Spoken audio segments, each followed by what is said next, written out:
അസ്സലാമു അലൈക്കും വറഹ്മത്തുള്ളാഹി വബറകാതുഹു.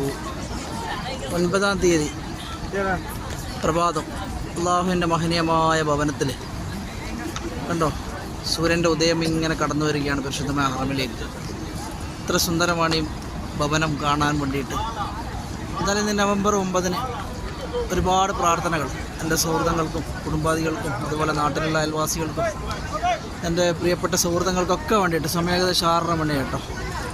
അല്ലാഹു അനുഗ്രഹിക്കട്ടെ. ഈ പ്രഭാതത്തിൻ്റെ മഹത്വം കൊണ്ട് നമ്മുടെ എല്ലാ പ്രയാസങ്ങളും ദുഃഖങ്ങളൊക്കെ അല്ലാഹു അകറ്റിത്തരട്ടെ. സന്തോഷമുള്ള റാഹത്തുള്ള ജീവിതം എല്ലാവരും കൊടുക്കട്ടെ. സാമ്പത്തികമായിട്ടോ അസുഖങ്ങൾ കൊണ്ടോ മനപ്രയാസങ്ങൾ കൊണ്ടൊക്കെ ബുദ്ധിമുട്ടുന്ന എത്രയോ മനുഷ്യരുണ്ട്. പടച്ചവൻ ഈ കഅബാലയം നോക്കിയിട്ട് ഒരുപാട് പ്രാർത്ഥനകൾ നിങ്ങൾക്കൊക്കെ വേണ്ടിയിട്ട് ചെയ്യുന്നുണ്ട്. നിങ്ങൾക്ക് ആമീൻ പറയും. ഇൻഷാ അല്ലാഹ് എല്ലാവരുടെ പ്രയാസങ്ങളും അല്ലാഹു നീക്കിത്തരട്ടെ. ആമീൻ യാ റബ്ബൽ ആലമീൻ. പടച്ച റബ്ബിൻ്റെ അനുഗ്രഹം ഉണ്ടാവട്ടെ എന്ന് പ്രത്യേകമായി പ്രാർത്ഥിച്ചുകൊണ്ട് അസ്സലാമു അലൈക്കും വറഹ്മത്തുള്ളാഹി വബറകാതുഹു.